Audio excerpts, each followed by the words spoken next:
नमस्कार, राधे राधे साथियों। जय श्री कृष्णा। कैसे आप सभी? उम्मीद है कि अच्छे होंगे, स्वस्थ होंगे और मस्त होंगे। आज हम लेकर आए हैं साइंस के महत्वपूर्ण प्रश्न और प्रश्नों की संख्या है 25। आपको इसमें जो है इस वीडियो में आपको 25 जो है साइंस के महत्वपूर्ण प्रश्नों को जो है देखने को मिलेगा। तो चलिए विलंब न करते हुए हम प्रश्नों को समझते हैं। देखिए, सबसे पहला क्वेश्चन क्या करा है, आँख का कौन सा भाग आँख के रंग का निर्धारण करता है? तो कहेंगे आइरिस। ठीक है, तो ये जो परितारिका इसे बोला जाता है, आइरिस इंग्लिश शब्द होता है, हिंदी में इसको परितारिका बोलते हैं। ये आइरिस एक ऐसा अंग है हमारे शरीर का जो क्या करता है, रंगों का क्या करता है, निर्धारण करता है। ठीक है, क्लियर है। ऊंचाई बढ़ने से वायुमंडलीय दाब पर क्या प्रभाव पड़ता है? ठीक है, ऊंचाई बढ़ने से क्या होगा, तो जैसे हम ऊंचाई पे बढ़ेंगे वैसे वायुमंडलीय दाब पर क्या प्रभाव पड़ेगा? तो कहीं वायुमंडलीय दाब क्या हो जाता है, घट जाता है। ठीक है, अगला है कि आंख में प्रवेश करने वाली प्रकाश की मात्रा को कौन नियंत्रित करता है? तो कहेंगे पुतली, जिसको नेत्र तारा बोलते हैं। ठीक है, तो जो पुतली होती है वो क्या करती है, वो प्रकाश की मात्रा को क्या करती है, नियंत्रित करती है। ठीक है, ये काफी इंपॉर्टेंट और जबरदस्त क्वेश्चन है। चलिए आगे क्वेश्चन देखते हैं।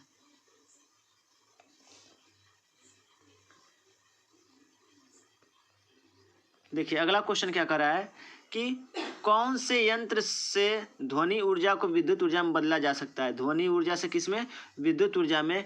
तो कहेंगे माइक्रोफोन, जिसको बोला जाता है माइक। ठीक है, तो इसको जो है कह सकते हैं माइक्रोफोन से जो है ध्वनि ऊर्जा को विद्युत ऊर्जा में बदला जा सकता है। इसके आविष्कारक कौन थे? तो कहेंगे एमिली वॉल्निनर थे। ठीक है, एमिली वॉल्निनर थे। ठीक है, अगला क्वेश्चन है कि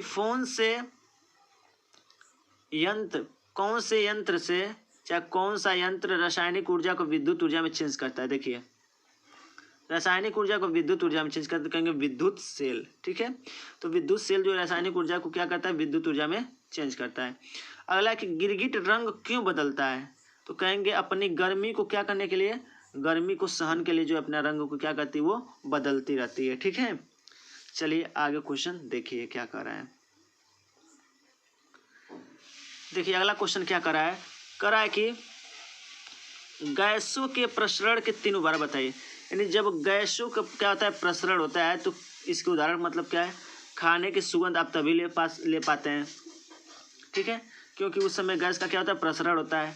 अगरबत्ती की खुशबू आपको दूर से ही महक जाती है, खाने की सुगंध भी आपको दूर से आती है, इत्र की महक भी आपको दूर से ही आती है, क्योंकि उसमें गैसों का क्या होता है, प्रसरण होता है। इसकी वजह से आप उसको समझ कर सकते हैं, महक पाते हैं। ठीक है, अगला है कि विद्युत मोटर, टेलीफोन, टेलीग्राफ, विद्युत घंटी, विद्युत धारा के किस प्रभाव पर कार्य करते हैं? तो कहेंगे चुंबकीय प्रभाव पे ये सब जो है क्या करते हैं, प्रभाव पे जो है कार्य करते हैं। ठीक है, यानी कि मैग्नेट इफेक्ट पे ये सब जो है कार्य करते हैं।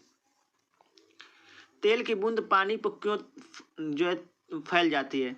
जैसे आप कभी पानी में जो है क्या करेंगे, तेल डाल देंगे तो तुरंत क्या हो जाएगा, तेल जो है उस पानी के ऊपर क्या हो जाएगा, पूर्ण रूप से फैल जाएगा। वो किसके कारण होता है? कहेंगे जल का पृष्ठ तनाव क्या होता है, अधिक होता है, और पानी का और ये जो तेल होता है उसका पृष्ठ तनाव क्या होता है, कम होता है। इसकी वजह से जिसका पृष्ठ तनाव कम होगा वो जो है पानी पे क्या होगा, आसानी से उस पर तैर सकता है। ठीक है, तो यही होता है मच्छर भी, देखते होंगे मच्छर भी क्या होता है, पानी पे जो है आसानी से बैठ सकता है, वो डूबता नहीं है, क्योंकि यही रीजन है। ठीक है, पृष्ठ तनाव उसका क्या होता है, कम होता है, और जल का पृष्ठ तनाव क्या होता है, अधिक होता है। इसकी वजह से जो है मच्छर भी क्या होता है, पानी पे जो है आसानी से बैठ पाता है। अगला क्वेश्चन देखिए क्या कर रहा है। अगला क्वेश्चन कर रहा है द्रव की बूंद किस वजह से गोलाकार होती है? तो कह सकते हैं, देखते होंगे द्रव जो पानी होता है, पानी की जो बूंदे आप कभी कभी देखते होंगे वो गोल क्यों होता है? ठीक है, वो पृष्ठ तनाव की वजह से क्या होता है, गोल होता है।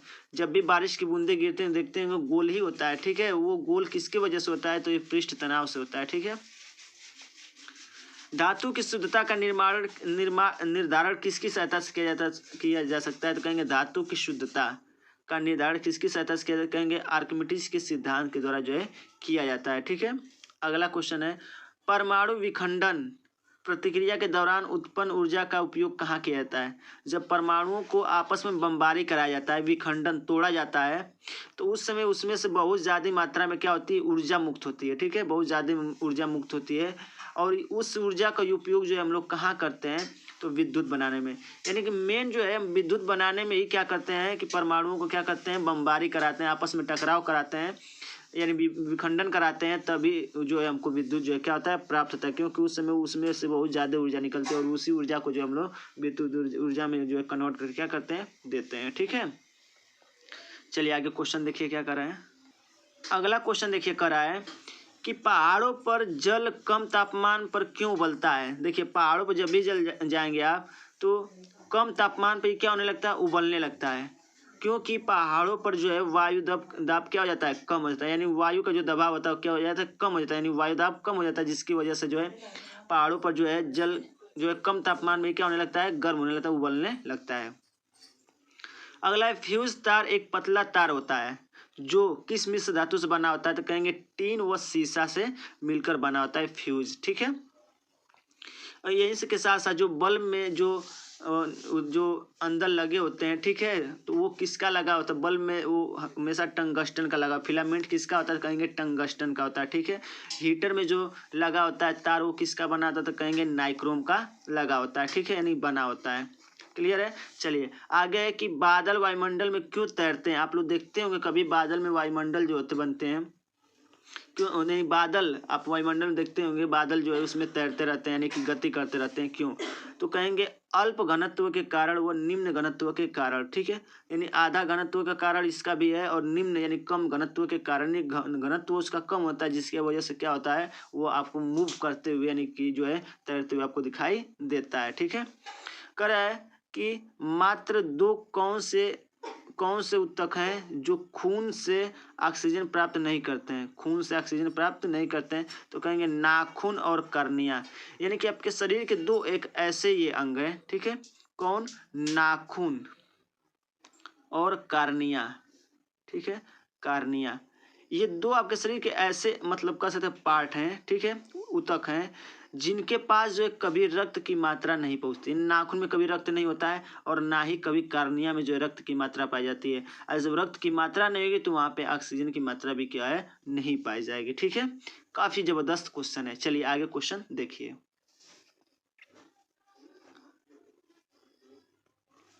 अगला क्या कर रहा है, मानव शरीर में सबसे छोटी हड्डी कौन सी? तो कहेंगे स्टेपिज। और स्टेपिज किस कौन सी होती है? तो कहेंगे कान की हड्डी होती है। ठीक है, रेफ्रिजरेटर किस सिद्धांत पे कार्य करता है? तो कहेंगे द्रव के वाष्पन सिद्धांत पे ये कार्य करता है, द्रव के वाष्पन सिद्धांत पे कार्य करता है। और रेफ्रिजरेटर से जो है कौन सी गैस निकलती है? तो कहेंगे CFC गैस निकलती है। CFC का मतलब होता है क्लोरोफ्लोरोकार्बन। ठीक है, क्लोरोफ्लोरोकार्बन होता है। अगला लोलक की कला विधि किस पर निर्भर करता है? तो कहेंगे उसके लंबाई पे। ठीक है, तो कह सकते हैं कि लंबाई के ऊपर इसके डिपेंड करता है। चलिए आगे क्वेश्चन देखिए क्या कर रहा है। अगला क्वेश्चन है वॉशिंग मशीन किस सिद्धांत पे कार्य करता है? तो अपकेंद्रण विधि द्वारा, यानी कि अपकेंद्रण जो है सिद्धांत पे ये कार्य करता है, अपकेंद्रण पे। ठीक है, अगला विटामिन B1 की कमी से कौन सी बीमारी होती है? तो कहेंगे बेरी होती है। ठीक है, विटामिन B से। ठीक है, और कह सकते हैं विटामिन B का जो रासायनिक नाम क्या होता है? तो कहेंगे जो है क्या होता है, थायमिन होता है। ये भी आप अच्छे से इसको याद रखिएगा। ठीक है, अगला है कि विद्युत प्रेस के तापन तंतु नाइक्रोम को किसके बीच रखा जाता है? तो याद रखिएगा जो है अभ्रक के बीच जो है नाइक्रोम तार को जो है रखा जाता है विद्युत प्रेस में। ठीक है, अगला है कि सबसे पहले प्रकाश की गति को किसने मापा? तो कहेंगे रोमर ने। ठीक है, देखिए अगला क्वेश्चन कर रहा है कि साइकिल चलाने वाला मोड़ लेते समय क्यों झुक जाता है? देखिए जब भी मुड़ान आता होगा तो आप साइकिल चलाते होंगे तो आप भी झुक जाते हैं। ठीक है, वो झुकता है ताकि गुरुत्वीय केंद्र आधार के अंदर बने रहे और ताकि गिरने से हम क्या हो सके, बच सकें। ठीक है, अगला है कि हाइड्रोजन के कितने आइसोटोप होते हैं? आइसोटोप मतलब कह सकते हैं समस्थानिक जो है कितने होते हैं? तो 3 होते हैं। पहला होता है प्रोटियम, ड्यूटेरियम और ट्रिटियम होता है। ठीक है, तो ये 3 क्या होते हैं, कह सकते हैं कि हाइड्रोजन के समस्थानिक होते हैं। काफ़ी इंपॉर्टेंट है। ठीक है, अच्छे से इसको आप याद रखिएगा। ठीक है, अब देखिए इसका मतलब क्या होता है, यानी कि कह सकते हैं कि समस्थानिक क्या होते हैं, जिसके परमाणु क्रमांक यानी परमाणु क्रमांक जो है समान हो लेकिन परमाणु भार क्या होते हैं, अलग अलग होते हैं, वो क्या होते हैं आपके समस्थानिक कहलाते हैं। ठीक है। समभारिक क्या होता है, तो जिसके परमाणु क्रमांक अलग अलग हो लेकिन परमाणु भार जो है क्या हो, समान हो, वो क्या होते हैं, समभारिक होते हैं। ठीक है। तो दोस्तों उम्मीद है कि हमारे द्वारा 25 जो भी साइंस के क्वेश्चन बताएंगे वो आपको काफ़ी अच्छे लगे होंगे। यदि आप चैनल पर नए हैं तो चैनल को अभी जस्ट जो है आप इसको सब्सक्राइब कर लें, बेल आइकन प्रेस करना न भूलें। यदि आप इन क्वेश्चनों का यदि आपको PDF चाहिए तो आप टेलीग्राम पे जाइए, नीचे डिस्क्रिप्शन में जो है लिंक इसका दिया गया है। तो दोस्तों हम मिलेंगे अपने नेक्स्ट वीडियो में ऐसे ही बेहतरीन क्वेश्चनों का जो है सृजन लेकर। तो तब तक के लिए जय हिंद, जय भारत, खुश रहिए, मस्त रहिए, बड़ों का सम्मान कीजिए।